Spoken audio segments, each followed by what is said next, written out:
Buckle up for a new episode of Bumpaholics, the one and only podcast made to teach on all stages of the arrival of a baby, before, during, and after. Whether you're an expecting mother, have questions about fertility, difficulty with lactation, or postpartum, you're sure to learn from our experienced doulas when you listen to Bumpaholics. Yeah, I think that the setting a time frame on labor is kind of an intervention in and of itself. I mean, the evidence that we've gone off of to make these timelines was not great. And I mean, we should know better than to have these women be on like labors like on such strict timelines. Yeah, and I try to tell client. I had a client who had a little over 30-hour labor about 2 months ago, and I asked later. I said, "You seemed surprised at how long the labor went, and I just wanted to know if there was anything that I could have done to prepare you for the length of labor." And the husband turned to me and he goes, "No, you told us multiple times, and we honestly just didn't believe you." Like, oh no, she was right.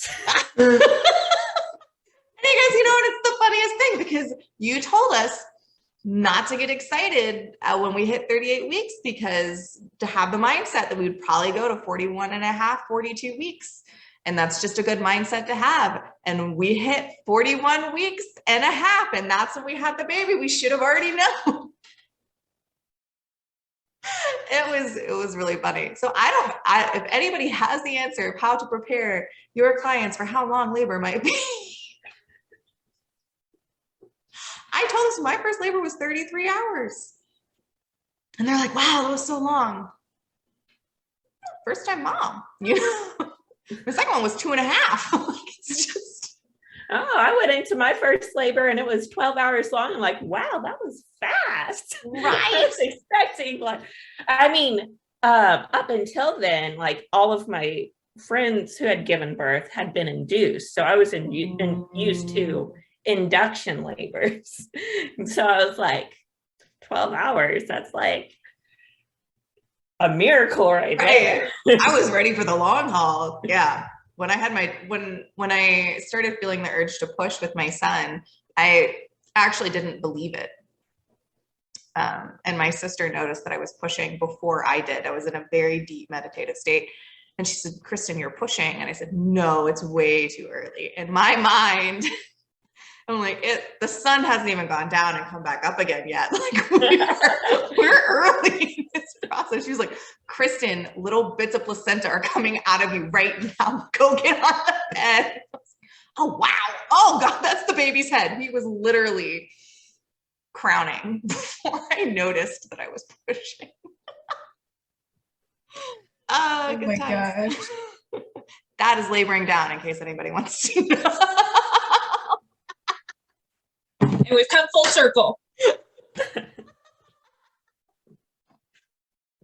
So if anybody comes up with a way to teach people that labor takes a while, please let me know. I haven't found it yet. No, maybe eventually. Okay, so when I start talking about, she's about 30 weeks pregnant. She's having a really frank conversation with her nurse midwife at the hospital. And they start talking about C-section rates. So they're starting to talk about interventions and talking about outcomes. And she asks her, "What's the C-section rate for the OBs at this hospital?" She says between 30 to 35%. And she's just shocked. She's, "That's so high." And I'm thinking, oh my goodness, it's actually pretty good for the United States. 30, 35. Like average across all of the United States.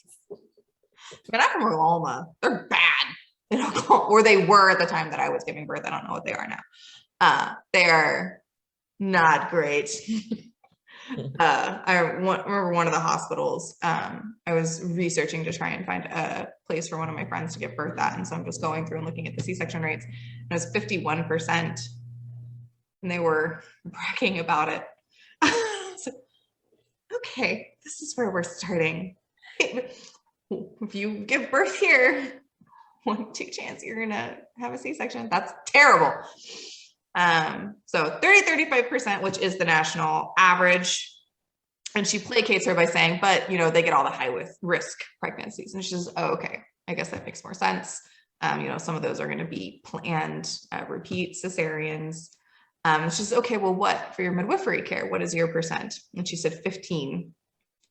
She said, what is your explanation for that? She said, well, when you're giving birth in a hospital, you do have OB culture, whether you're doing it with an obstetrician or you're doing it with a midwife. And I just thought that was incredibly interesting. Do you guys see pretty high C-section rates in midwifery practices as well? Or do you see a big difference at all? Because still between 15 to 30%, but they only get low risk pregnancies in the midwifery care. I mean, I'd say whenever you have a midwife practice that is like alongside an OB practice, they act very much like OBs. They don't really follow the midwifery model of care as much as an independent midwifery practice does, in my experience. I mean, you still get like the longer prenatal appointments, but that's about the extent of how much they follow the midwifery standard of care. What do you think, Madison?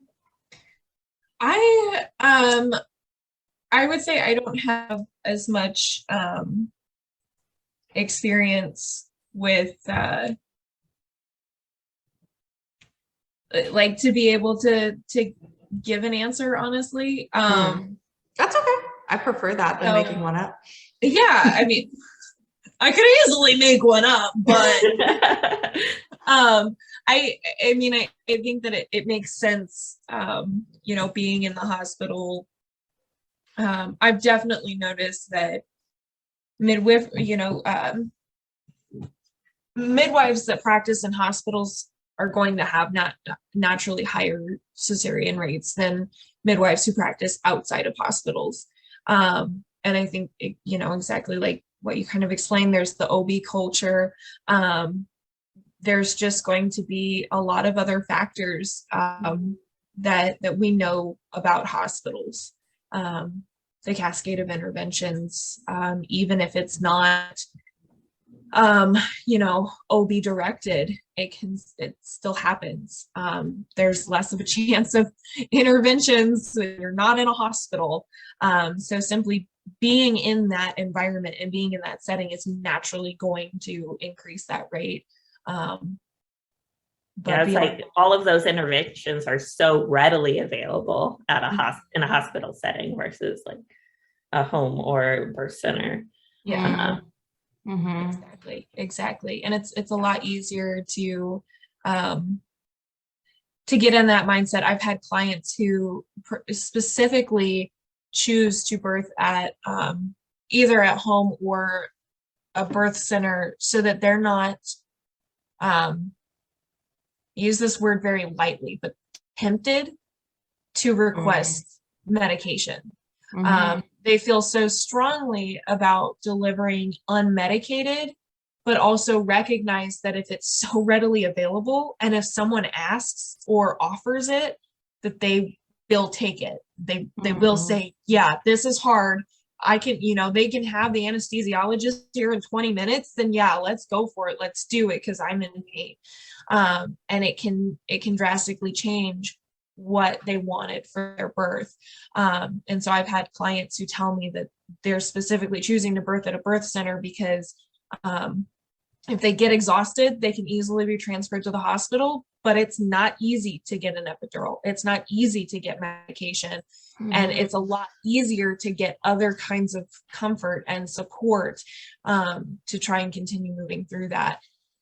And so just being in that hospital setting a lot of times can start that cascade with medication just because, like Jamie said, it's so readily available.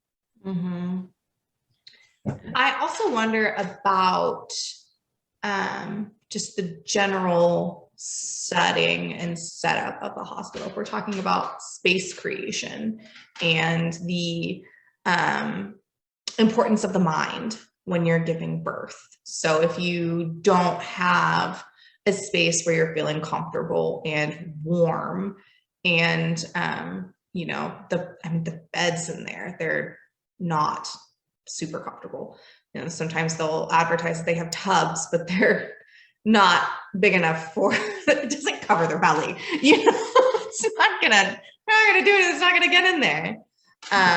Things like that I wonder how much that, if you don't offer any kind of tub or shower where they're able to use water and get that hydrotherapy, then at what point is just simply being in a space that's not well designed for the release of oxytocin and beta endorphins, and there's no privacy, that in itself just slows labor, which then turns into a time issue. I mean, there's the school of thought that the first intervention is leaving your home. You're leaving somewhere where you feel comfortable and safe, and you go into this environment that's really busy, lots of lights, there's all these equipment that's making noises, and it's just like, and a bunch of strangers surrounding you. I mean, just going into that environment can have a really negative effect on the progress of labor. Mm-hmm. Some people more than others. Someone who really values the privacy is going to shut down whenever there's all of that commotion going on. Mm-hmm. Yeah, and I've definitely worked in hospital spaces where they've definitely respected privacy before. And so I wonder to what extent we're just going right back. I'm going to harp on hospital procedure. What is their procedure? Do they respect you having, as I had a client say one time, this room is shut down. Unless we invite you in here, don't come.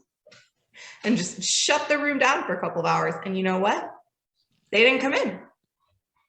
Versus I've been in other spaces where they say, well, we have to come in here every, even at a birth center that I was, they tried to shut the room down, and the nurse said, I have to come in here and check baby's heartbeat every 30 minutes.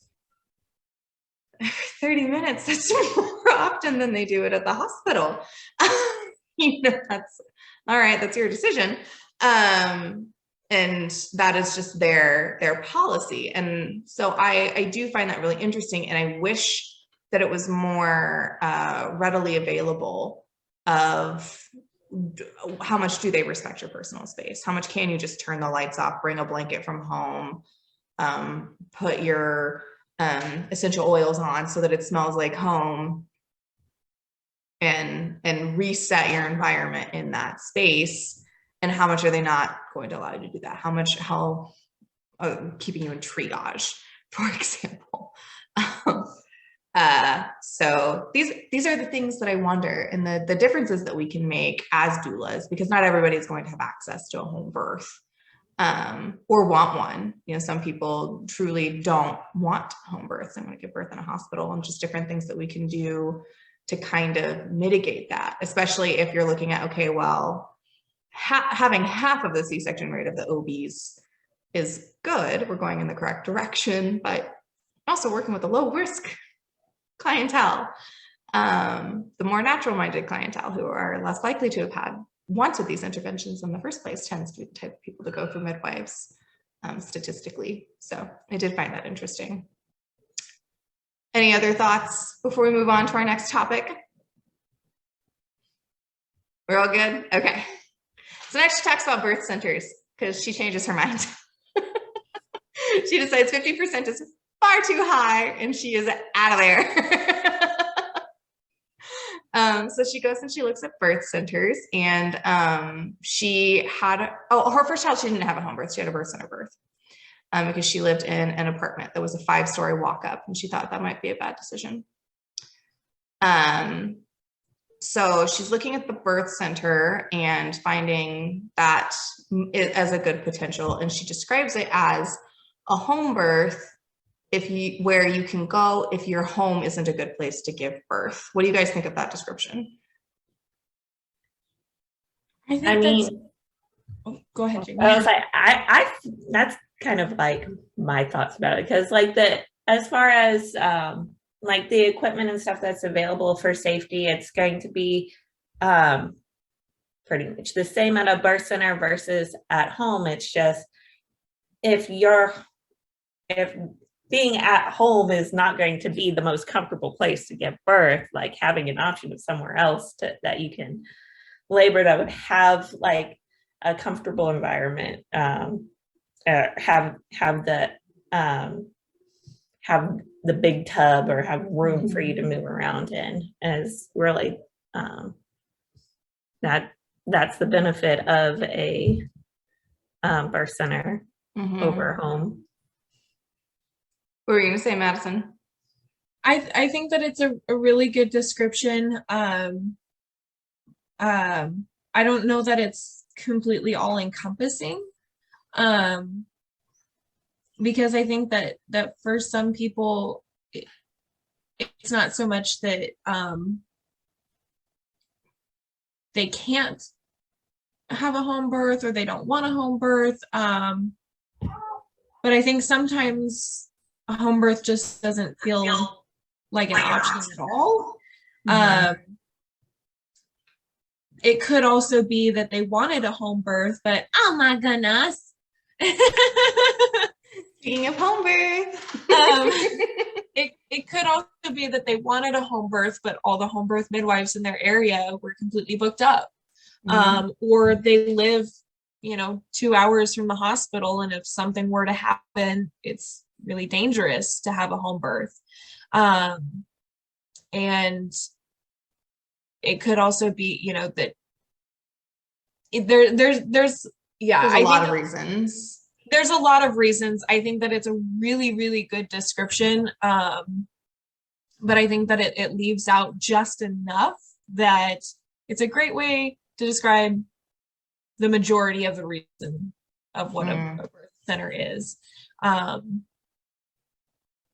But it also, to me, some kind of sounds a little bit like a stipulation. Like, if my home were somewhere that I could birth, I should, and not. And to me, the way that it reads is less of a choice, and more of because I can't be at home, I'm going to go to the birth center, rather than I would rather be at the birth center, because I have had clients who definitely feel safer at a birth center than at home. And so, there's that aspect too of when I initially hear that, I'm like, yeah, that's great. But there's some people that wouldn't apply to. There's a lot of people that wouldn't apply to. Yeah. See, I have qualms with this definition, probably because I did give birth at home, and I have supported a lot of people giving births in birth centers, and there is not the freedom of movement that you have at home.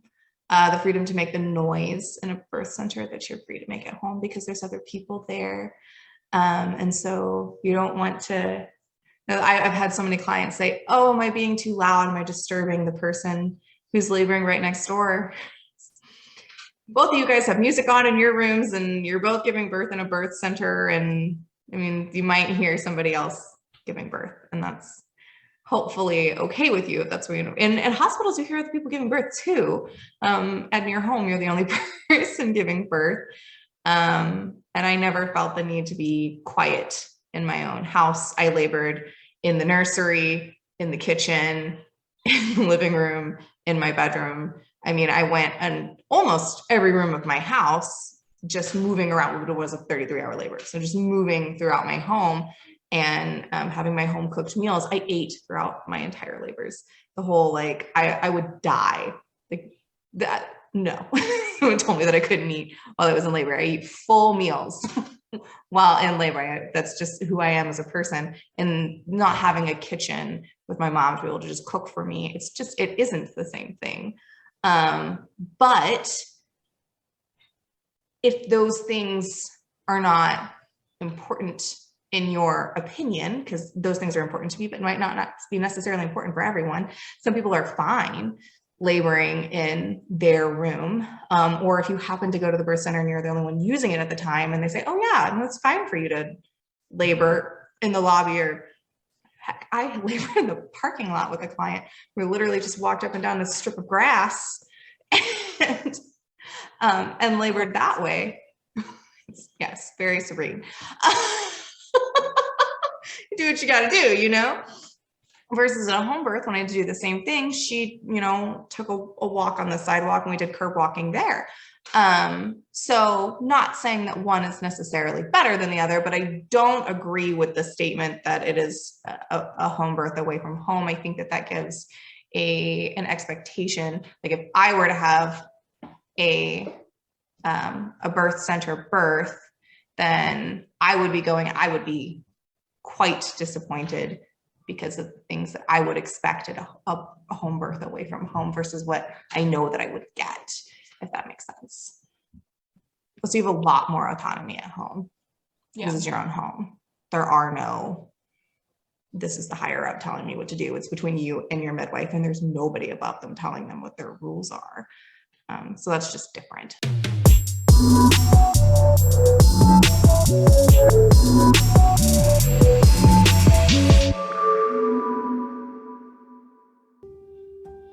The following media content is intended to only be an educational reference guide and should not be taken as a substitute for medical advice.